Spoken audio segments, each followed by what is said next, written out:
पूरे देश को झकझोर देने वाले उमेश कोल्हे मर्डर केस के मास्टरमाइंड इरफान शेख को पुलिस ने नागपुर से गिरफ्तार कर लिया। एक सोशल मीडिया पोस्ट पर भड़के इरफान ने उमेश कोल्हे की पोस्ट को आगे बढ़ाया, हत्या का पूरा प्लान बनाया, भाड़े के हत्यारों को साथ जोड़ा, अमरावती में खेल दिया खूनी खेल।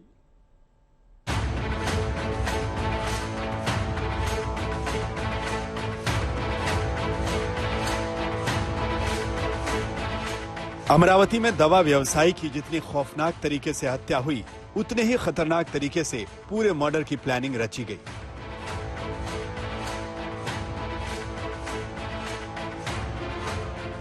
इस खूनी खेल में जितने चेहरे, जितने मोहरे शामिल हैं, वो बड़ी साजिश की तरफ इशारा कर रहे हैं, क्योंकि इस वारदात में जानवरों के डॉक्टर से लेकर मौलाना तक शामिल हैं। एनजीओ चलाने वाले से लेकर दिहाड़ी मजदूर भी साजिश का हिस्सा हैं। इरफान शेख, यूसुफ खान, मुदस्सिर, शाहरुख पठान, अब्दुल तौफीक, शोएब खान, आतिफ रशीद, ये उन आरोपियों के नाम हैं जो अमरावती में हुए मर्डर केस में अब तक गिरफ्तार हो चुके हैं।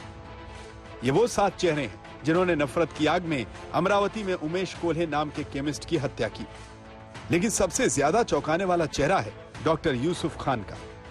पुलिस के मुताबिक उमेश कोल्हे की हत्या में शामिल हर आरोपी ने अलग अलग साजिश को अंजाम दिया, अलग अलग तरीके से कत्लेआम में अपना किरदार निभाया।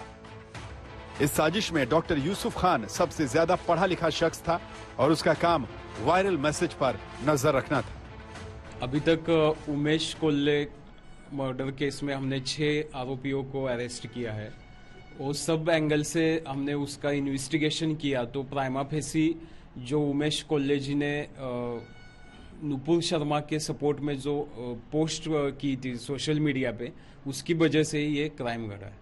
सर, ऐसे मामले कई है, कईयों को इस मामले में माफी भी मांगनी पड़ी। ऐसे लोग काफी डहरे समय है, इस लोगों को क्या आह्वान करोगे और बाकी जो है असामाजिक तत्वों को किस तरह से शांति की अपील करोगे? नहीं, जो भी अगर कोई धमकी देता होगा या जिसकी भी कंप्लेंट है वो हमें अप्रोच कर सकते हैं और हम जो भी कायदेशीर कार्रवाई है वो करेंगे उनके ऊपर। चौंकाने वाली बात यह भी है कि उमेश और यूसुफ एक दूसरे को पहले से जानते थे और उनका एक दूसरे के घर आना जाना था। उमेश कोल्हे के भाई महेश की माने तो डॉक्टर यूसुफ और उमेश बड़े करीबी दोस्त थे। दोनों काफी सारा वक्त साथ बिताते थे। उमेश कर्ज देकर यूसुफ की मदद करते थे। बताया जाता है कि कर्ज की राशि 1 लाख रुपए से ज्यादा की पहुंच गई थी। यूसुफ की बहन की शादी के वक्त भी उमेश ने पैसे से मदद की थी, जिसे यूसुफ ने नहीं लौटाया था। यही नहीं, स्कूल में यूसुफ के बच्चे के एडमिशन में भी उमेश ने मदद की थी। हाँ, काफी अच्छा दोस्त था भैया का और बहुत बार आना जाना था, ये था। इनफैक्ट भैया उनके घर पे भी जाते थे। वो बहुत कम उसको टाइम मिलता था कि किसी के घर पे जाए, लेकिन जैसे उनके घर पे भी भैया जाते थे और उनसे काफी आना जाना था उनका दुकान में। लेकिन पिछले 2 साल से उनका हमारे दुकान में आना बंद हो गया था। लेकिन यूसुफ का धार्मिक कट्टरपन देखिए, एक पोस्ट की वजह से अपने ही दोस्त की जान ले ली। पोस्ट के बारे में पूछा तक नहीं, सफाई तक का मौका नहीं दिया।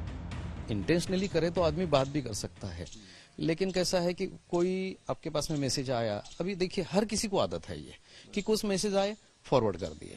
वो हो सकता है जोक्स हो, कुछ और टाइप के हो, कुछ जानकारी के हो, तो इसी टाइप में ऐसे ही ये उसके एक ये थी कि भाई भेज दिए किसी को, और उस ग्रुप में कोई और इंसान है वो अपना ऐसा कुछ कर सकता है। इतनी सोच ही नहीं थी उसके पीछे। ये जो व्हाट्सएप ग्रुप है आपके भाई ने बनाया था या वो किसी ग्रुप में उनको ऐड किया था? क्योंकि मेडिकल स्टोर है तो काफी लोग आना जाना रहता है, तो लोगों को हेल्प होनी चाहिए, तो किस इंटेंशन से ये ग्रुप बना था? नहीं, ये तो मुझे भी आइडिया नहीं है कि ये ग्रुप किसने बनाया था, लेकिन भाई उसमें था और भाई को भी एडमिन बनाया हुआ था, क्योंकि उसमें करीब 15 एक एडमिन है शायद।